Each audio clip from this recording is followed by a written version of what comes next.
নমস্কার, আমার নাম বিশাখা লস্কর। আমি দুর্বার মহিলা সমন্বয় কমিটির সচিব।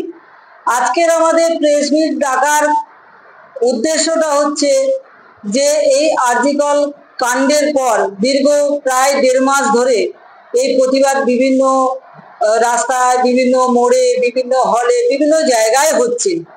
সেখানে কোথাও না কোথাও যৌনকর্মীদের ইঙ্গিত করা হয়েছে। সেটা আমরা প্রতিবাদের জন্যই আজকের কিন্তু এই প্রেস মিটটা ডেকেছি।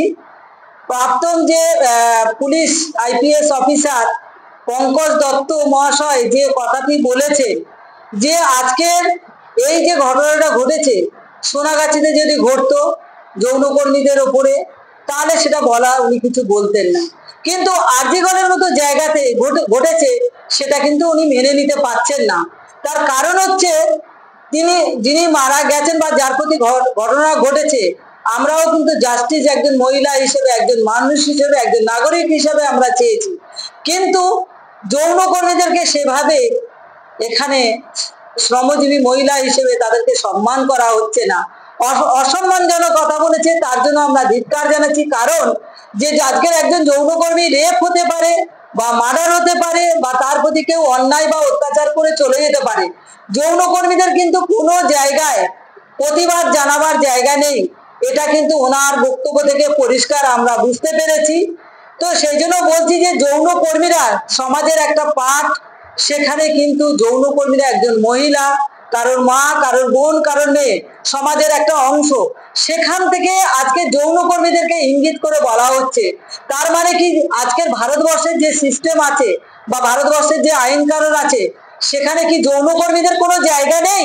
খালি যৌন কাজ করে বলে সেটা তার জন্য যৌনকর্মীদের প্রতি কোনো অন্যায় হবে না, সেটা প্রতিবাদ করা যাবে না, সেটা আমরা বলতে পারবো না। বা যৌনকর্মীরা যদি রেপ হয়, সেটা কি রেপ নয়? যখন সে যৌন কাজটা করে, কাজ হিসাবে কাজ করে, কিন্তু তার ইচ্ছার বিরুদ্ধে যখন করা হয় সেটা রেপ বলে বা অত্যাচার বলে আমরা মনে করি। তো আমরা আশা করি যে যে সমস্ত মান্যগণ্য ব্যক্তিরা এই সমস্ত কথাবার্তা বলছেন, অন্তত মানুষ হিসাবে, একজন শ্রমিক হিসাবে সম্মান দিয়ে বলাটা দরকার। সেজন্যই কিন্তু আমাদের আজকের এই প্রেস মিট। আগামী দিনে আমরা প্রত্যেকটা জায়গায় একই কথাই বলবো, এটা আমাদের পুরো ভারতবর্ষের যৌনকর্মীদের অসম্মান হয়েছে এবং আমরা অসম্মান বোধ করছি। আজকের এত বড় কথা যে আমাদের রেপ হলে সেখানে কোনো আমাদের বলার জায়গা নেই, তার কারণটা কি ব্যক্তিদের কাছ থেকে আমরা জানতে পারি, সেটা আমাদের খুব খারাপ লেগেছে বা খারাপ লাগছে। এবং একজন ফিল্ম ডিরেক্টর, যে ওনার নামটা আমি এই মুহূর্তে বোঝাচ্ছি কি যেন, সুজিত মুখার্জি, উনি বলেছেন যে সম্মতি দিয়েছেন যে হ্যাঁ, এটা যৌনকর্মীদের সঙ্গে হতে পারে। উনি অনেক বড় লেভেলের একজন ফিল্ম ডিরেক্টর, উনি তো অনেক ফিল্ম লেখেন, সেখানে যৌনকর্মী বা অন্য গোষ্ঠীদের কথাও ওঠে। তাহলে কি ওনার এতদিনের এই ধারণা যে যৌনকর্মীদের প্রতি রেপ, মার্ডার, অত্যাচার সবকিছু হতে পারে?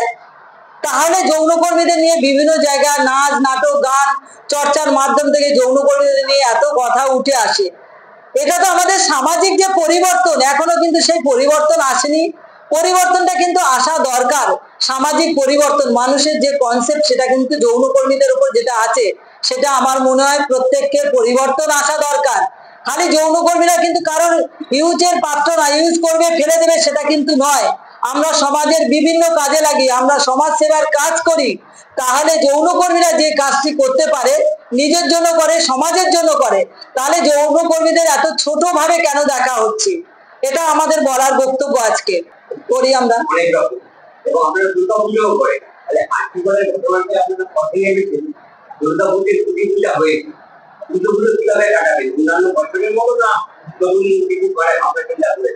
দেখুন, দুর্গাপুজো যে নিয়ম কারণ আছে সেটাতে হবে।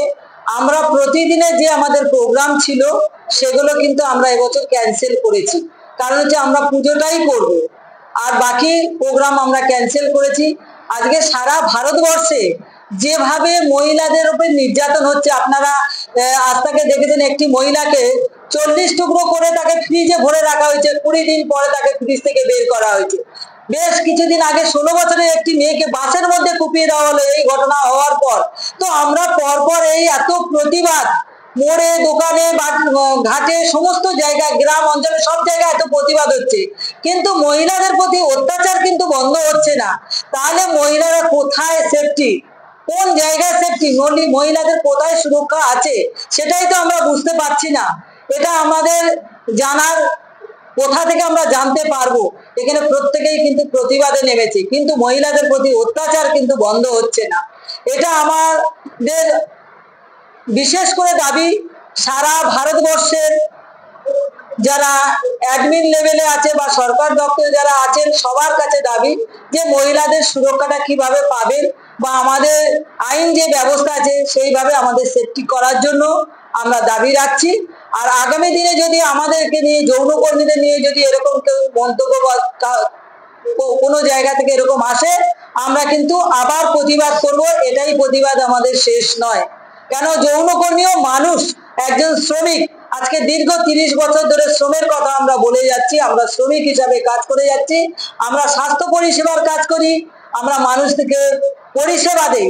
তাহলে আজকে যৌনকর্মীদের ইঙ্গিত করে এরকম করে বলা কেন হচ্ছে? যদি এখানে এটা থেমে যায় তাহলে আমরা সেটা দেখব, যদি এটা না থেমে যায় তাহলে অবশ্যই আমরা আন্দোলনে নামবো। এটা যারা বা যে কোনো ব্যক্তি এই সমস্ত কথাবার্তা মন্তব্য করছে তাদের উদ্দেশ্যে বলবো যে আপনারা যৌনকর্মী বা যৌন কাজটা সম্পর্কে একটু সচেতন হন বা জানুন।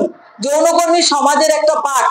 যখন সরকারি দপ্তরের লোকজন, মানুষজন বলে তখন কিন্তু ব্যাপারটা অন্য একটা জায়গায় দাঁড়িয়ে যায়।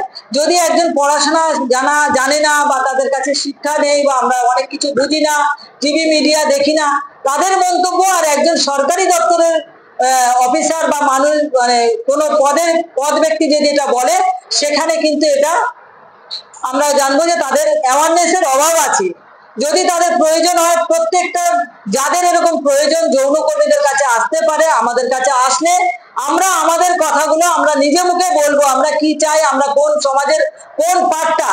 দয়া করে আপনারা এরকম করে মন্তব্য করে আমাদেরকে আর ছোট করবেন না সমাজে। কেন, আমরা কিন্তু এখনো সমাজের কাছ থেকে বঞ্চিত। কেন, সমাজের একটা পার্ট কিন্তু যৌনকর্মী। আপনারা যদি ইতিহাসটাকে দেখেন, সেটা আমাদের বলার বক্তব্য। যে কোনো খবরের জন্য যোগাযোগ করুন 7099017330 এবং 7099017110 নম্বরে।